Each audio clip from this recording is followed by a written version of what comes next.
Assalamualaikum warahmatullahi wabarakatuh. Apa kabar anak-anak? Kita bertemu lagi dalam video pembelajaran tematik kelas 5. Alhamdulillah ya, kita sudah selesai PTS-nya. Gimana menurut kalian? Bisa kan? Insya Allah bisa ya. Dan kalian juga sudah melewati masa-masa libur? Nggak juga ya.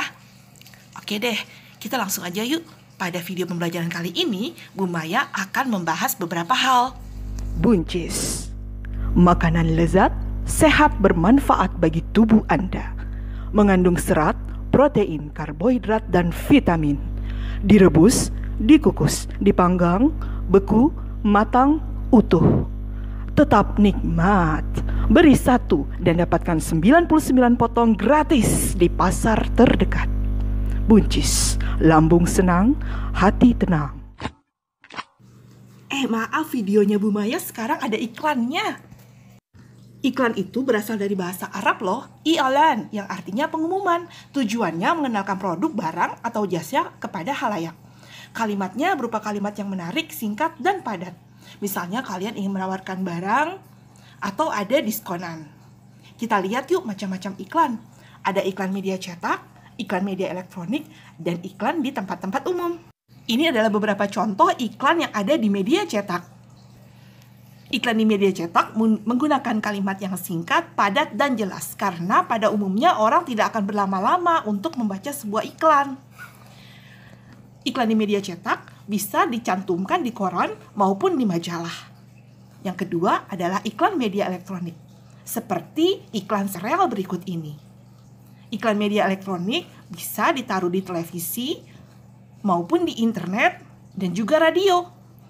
Kalau iklan televisi menampilkan gambar sekaligus suara. Berbeda dengan iklan yang ada di media cetak yang hanya menampilkan gambar saja. Kalau yang ini iklan radio. Mbak Lea, soto mau nggak? Mau. Jajan soto mayat yuk. Asik, jajan soto mayat.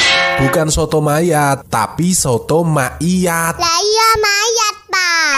Aduh, coba kamu bilang gini, mak iyat. Iyat. Maiyat. Maiyat. Nah, itu bisa. Maiyat gitu ya. Mayat. Nah, balik lagi. Soto maiyat. Soto nih, segere, maknyus, pakae. Nah, beda-beda kan antara iklan di media cetak maupun iklan di media elektronik. Media cetak menampilkan iklan yang hanya memiliki gambar dan tulisan. Sedangkan iklan di media elektronik menampilkan suara sekaligus gambar. Iklan di radio hanya menampilkan suara saja. Oleh karena itu, beberapa orang mengatakan konsep di iklan radio sedikit lebih sulit daripada di media-media yang lain. Coba sekarang kalian tuliskan di jurnal pembelajaran kalian ya.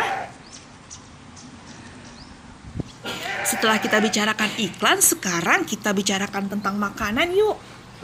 Kenapa ya? Karena kita sebagai makhluk hidup, salah satu cirinya adalah membutuhkan makan. Seperti halnya manusia juga loh. Hewan-hewan juga membutuhkan makan. Kalau tidak, ya mereka tidak bisa hidup dong. Yuk kita lihat beberapa contoh hewan. Yang pertama adalah cacing. Organ pencernaan cacing adalah mulut, kerongkongan, tembolok, dan empedal. Makanan cacing tanah berupa bahan-bahan organik, sisa-sisa makhluk hidup yang telah membusuk. Makanan masuk ke tembolok melalui tenggorokan dan kerongkongan. Di dalam tembolok, makanan disimpan sebelum mengalir ke dalam empedal. Di dalam empedal, makanan dicerna secara mekanik. Proses pencernaan kimiawi berlangsung di dalam usus. Sisa-sisa makanan lalu dibuang melalui anus. Cacing berperan sebagai hewan pengurai. Berikutnya adalah sapi. Sapi memiliki 4 perut. Makanan pertama masuk ke dalam perut yang pertama, yaitu rumen. Dari rumen, makanan akan dikeluarkan lagi melalui retikulum dan dikunyah sekali lagi oleh sapi. Inilah yang disebut dengan proses memamah biak. Setelah dikunyah kedua kali, makanan masuk ke omasum. Kemudian pelan-pelan akan terserap ke dalam abomasum atau disebut juga perut sebenarnya. Dari abomasum, makanan kemudian masuk ke dalam usus halus. Dan akhirnya masuk ke dalam usus besar. Salah satu contoh serangga adalah belalang. Susunan organ pencernaan belalang meliputi mulut, kerongkongan, lambung, usus, dan anus. Serangga memiliki makanan yang berbeda-beda. Bentuk mulutnya juga berbeda-beda. Berikutnya adalah ikan. Saluran pencernaan ikan terdiri dari mulut, kerongkongan, lambung, usus, dan anus. Kelenjar pencernaan ikan terdiri dari hati dan kantong empedu. Kelenjar pencernaan tersebut berguna untuk menghasilkan enzim-enzim pencernaan. Selanjutnya katak. Pada proses pencernaan katak, makanan masuk dari rongga mulut menuju lambung. Di dalam lambung, makanan dicerna. Selanjutnya, makanan menuju ke usus halus dan mengalami pencernaan kimiawi dengan bantuan enzim pencernaan yang berasal dari hati dan pankreas. Di usus halus, sari-sari makanan diserap. Sisa-sisa makanan yang tidak diserap akan dikeluarkan melalui kloaka. Buaya. Saluran pencernaan buaya terdiri dari mulut, kerongkongan, lambung, usus, dan kloaka. Kelenjar pencernaan buaya terdiri dari hati dan pankreas. Selanjutnya adalah golongan burung. Di sini saya mengambil contoh ayam. Saluran pencernaan burung diawali dari paruh yang berfungsi seperti gigi. Makanan kemudian masuk ke rongga mulut dan kerongkongan dan disimpan di tembolok. Makanan dicerna di dalam lambung dengan bantuan enzim.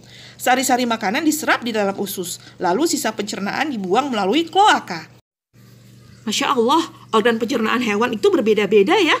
Perbedaan tersebut disebabkan karena jenis makanannya juga berbeda. Maha besar Allah yang telah menciptakan semua organ ini. Seperti yang Bu Maya katakan di awal tadi, sebagai makhluk hidup manusia juga membutuhkan makanan ya. Tapi bagaimana ya proses pencernaan makanan yang dilakukan oleh organ-organ di tubuh manusia? Insya Allah kita akan membahas pada video selanjutnya. Terima kasih. Assalamualaikum warahmatullahi wabarakatuh.